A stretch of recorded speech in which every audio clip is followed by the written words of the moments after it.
I have two go-to methods that help me center myself in stressful situations now.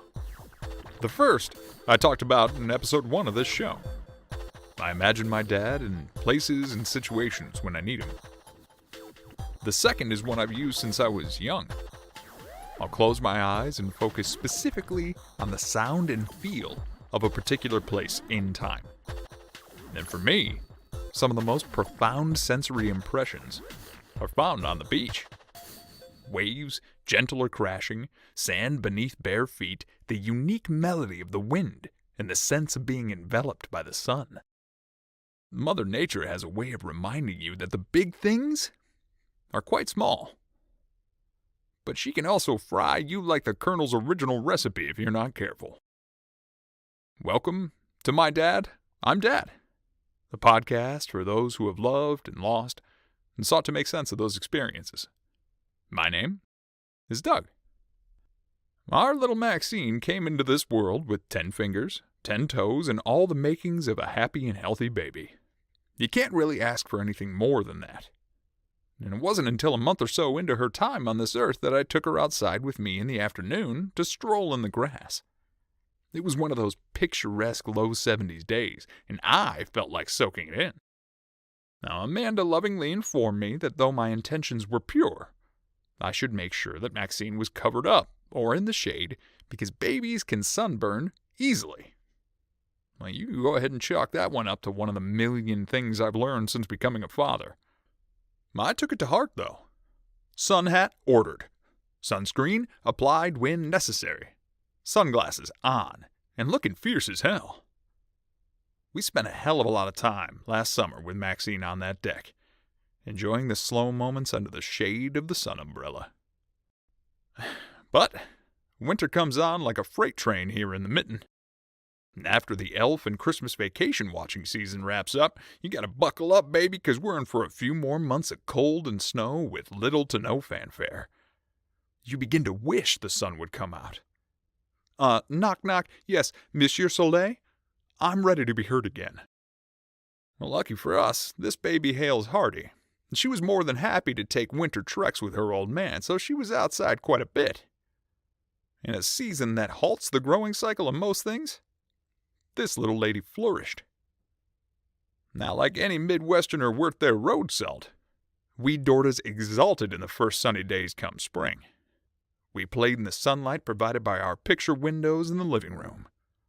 The house was warm. Maxine was happy, and Amanda and I were content. There was just one little problem. Maxine has the complexion of, I guess Major Payne said it best. White on rice and a glass of milk on a paper plate in a snowstorm. She got a low-grade sunburn playing indoors. So it appears we're going to have to be a little extra cautious. New sun hats have arrived. Sun shirts and all the other items that might allow us to avoid slathering this baby up like Wendy Peppercorn anytime she joins us out there. I'll be honest, though, we're probably still going to have to slather her up. She is pale. But hey, we have to get out there. Summer exists to remind us to make hay while the sun shines. Maxine heads toward UV rays like a moth to a flame, so we'll do whatever it takes to get her in it, and keep her in it, but safely. And it stands to reason she will be burned again. Probably by the time I finish recording this episode. But I know it won't stop her from getting back out there. I know it never stopped Dad. If you've been following along, you know I've gone on at length about how much Dad loved to fish and how much he enjoyed the water. So it shouldn't come as any surprise to you when I say that Dad had a special place in his heart for Florida. We took a trip down there as a family almost every spring break from a certain age on. Did we fly? Hell no. We loaded a minivan with everything we'd need, and we knocked out that day-long drive to the tune of fishing rods constantly tapping the window right behind my head. You know how Captain Hook's mustache twitched when he heard the clock and it reminded him of the croc? I think my eye does something similar when I hear light taps on a window. And it's worth noting that we Dordos run on the tall side, so these trips got a little cramped when Brandon and I hit our teenage years. I mean, we really packed it in there. But Dad grabbed a new cup of coffee at every gas station. We swapped driving shifts with Ma, and one of us kids helped keep him awake as he drove through the night. It was all worth it. The cramped legs, the forever tapping, the, smells. Because we were chasing the sun. And soon, we'd be wrapped in the warm embrace of sunsets, the breeze, and a walk on the beach, if you please. The first stop over the state line was always the Florida Welcome Center. Always in the morning. Dad would use the restroom, change into the shortest shorts and brightest shirt he had, and we'd all have our first glass of fresh squeezed OJ as the day began to unfurl.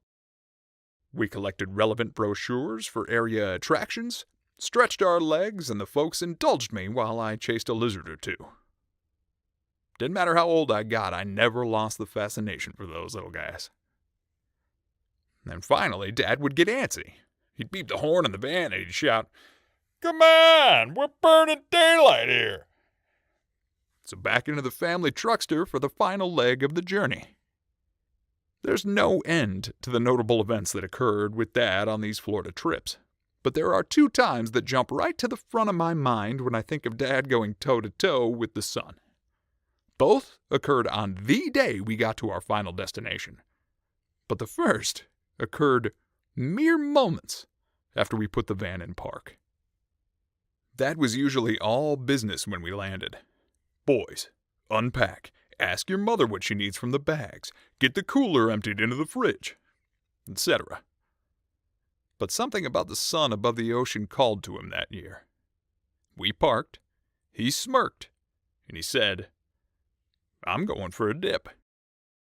Off he went, straight from the lot of the place we stayed, onto the beach. Off came the shirt and the glasses, and he marched steadily on until he was forced to transition to a breaststroke. I just stood there, dumbfounded that he could still surprise me after all those years. And he looked at home out there, moving effortlessly with the current. You could physically see peace washing over his face. I love that memory.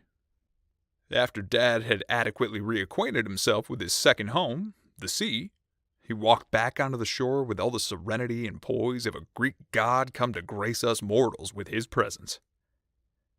All of a sudden, though, Dad started doing this erratic jig, and he was kind of batting at his downstairs. He was making these odd, high-pitched noises, and he was dancing like he was in a western. I thought he must have had a crab or a small jellyfish in his swim trunks. And that's when I noticed. He wasn't wearing swim trunks. Dad was still wearing the same shorts he'd tossed on when he got to the visitor center. I figured it out about the same time he did, and I watched as he fished in his pocket and tossed a flip phone into the sand. You see, he didn't remember the phone was in his shorts. And that was all fine and dandy while Dad was swimming, but the moment he came out of the water, that phone was letting him know it was there, and it was very near to his near and dears, if you know what I mean. After the shock of discovering the phone, the classic bag of rice trick and a hairdryer proved enough to save the phone, and the vacation proceeded without further issue. The other first day of Florida story involves the same Dad, on the same beach, in front of the same water, finding a shark tooth in the sand. We'd already unpacked after arrival, and we were strolling the beach, stretching the legs. We didn't often find shark teeth down there, so Dad was stoked, and Bran was stoked too. The two of them took off down the beach in search of more teeth. Now I had gone off with Ma to take care of something else, and a few hours went by before we thought, well, we ought to start on dinner. So Ma sent me to find the guys. I discovered Bran and Dad had made it only a small way down the beach, and they had found a hell of a lot more teeth. But Dad had also taken off his shirt in the course of their endeavor and failed to put on sunscreen. Now, you're probably getting two and two together by this point, but Dad looked like a vine-ripened tomato by the time the sun went down that night.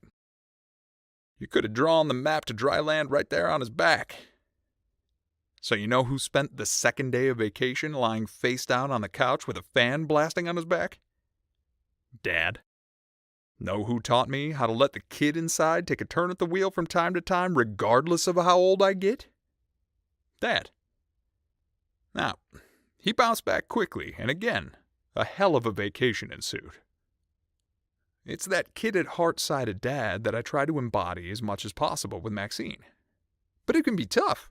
Babies require lots of things. Spur of the moment is more like catalyst of the coming hours. But last summer, Amanda embodied that kid-at-heart dad energy in an extremely infectious way, and we took advantage. It was another ideal day, the kind of day Bob Ross would paint. Maxine was just shy of 4 months old. Mom had the itch. Why not go to the beach? That was our first lesson in prioritizing all the things a baby needs for a last-minute adventure, but we grabbed it all, loaded the vehicle, and went straight for Lake Michigan. Roughly 40 minutes later, we were at a park that Dad loved when he was out this way. Kirk Park, if you ever want to go. We finagled all the gear and hauled the little lady to the shore of the big water. We struggled with the sunshade. Who doesn't? We laid down the towels and settled in for some majesty. Now, Amanda simply cannot be around a body of water without going in. So very quickly, we slathered the baby up with sunscreen, exposed that little teeny tiny tuchus of hers to the air, and we took a dip as a family. And that right there, was pure Michigan. But of course, no trip to the beach is complete without some sand making its way into a place you wouldn't prefer. It wasn't long before little Max was essentially breaded from the waist down. We got creative, cleaned her off, and laid her out to dry in the shade while I offered her a bottle. You know what happened next? She was lulled to sleep by the sound of the waves. She slept one of the best naps she's ever taken, right there on the beach. She had her little hands resting on her belly and a serene expression on her face. The same expression Dad wore.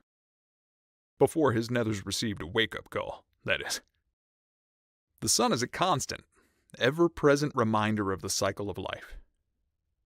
Every season, hell, every day, it's there to remind us that ideal situations are only ideal because they're fleeting. Also, there's a damn good chance the things we love most in life might hurt us at some point. Dad knew how to make hay while the sun was shining. Consequences be damned. And I don't know for sure, but if I had to guess, I think Maxine is well on her way to drawing a similar conclusion. Thank you for listening to this week's episode of My Dad, I'm Dad. As always, if you have any comments, you'd like to be a guest on the show, or you have anything you'd like to say, please reach out at mdidpodcast@gmail.com or on Facebook or Instagram at mdidpod. If you like what you hear, subscribe. More episodes weekly. I'm going to keep reminiscing, reflecting, and attempting to blend the past into the future. You can come along. Thank you as always to Andy Bird for the use of the music in the show. This week's Wally Wisdom is as simple as they ever came. If you asked Dad what he was up to, he would likely answer, another day, another ray. So the next time you get an itch, scratch it. It might hurt, yeah, but it'll probably be worth it. I'll see you next time, folks.